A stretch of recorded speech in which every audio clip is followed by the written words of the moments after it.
Hi guys, আজকে বেড়াতে আসছি। প্রথমে ভাবছিলাম গুহার মধ্যে ঢুকছি, এরপরে দেখি একটা রেস্টুরেন্ট। আমার ধারণাটাই ভুল হয়ে গেল।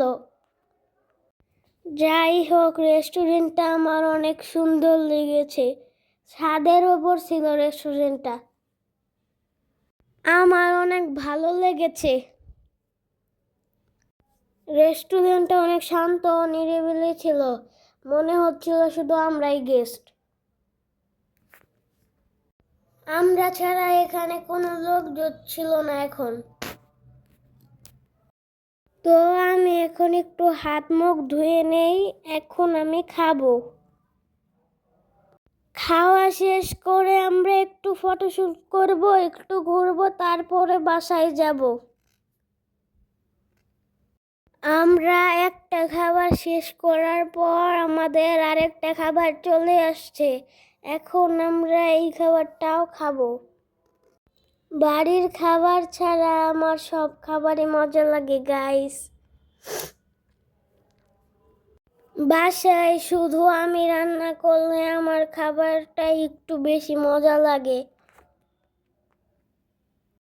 আমরা খোলা আকাশের নিচে খাবার খেয়ে একটু ভিতরে আসছি রেস্টুরেন্টের। এই রেস্টুরেন্টের নাম হচ্ছে কস্তুরী রেস্টুরেন্ট। এই রেস্টুরেন্টটা সাভারে অবস্থিত। এখান থেকে পুরো সাভার স্ট্যান্ড দেখা যাচ্ছে। আমি তো ঘুরে ফিরে বাড়ি যাওয়ার নামই নিচ্ছিলাম না।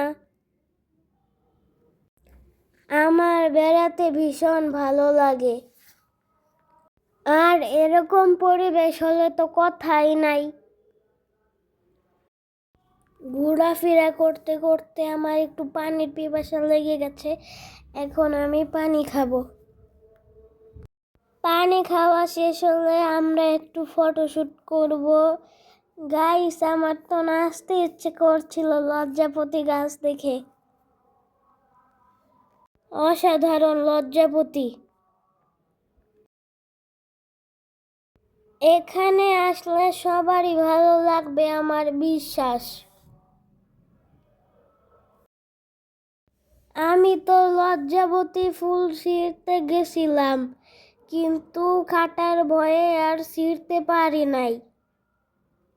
তো এখন আমার বাসায় যাওয়ার সময় হয়ে গেছে।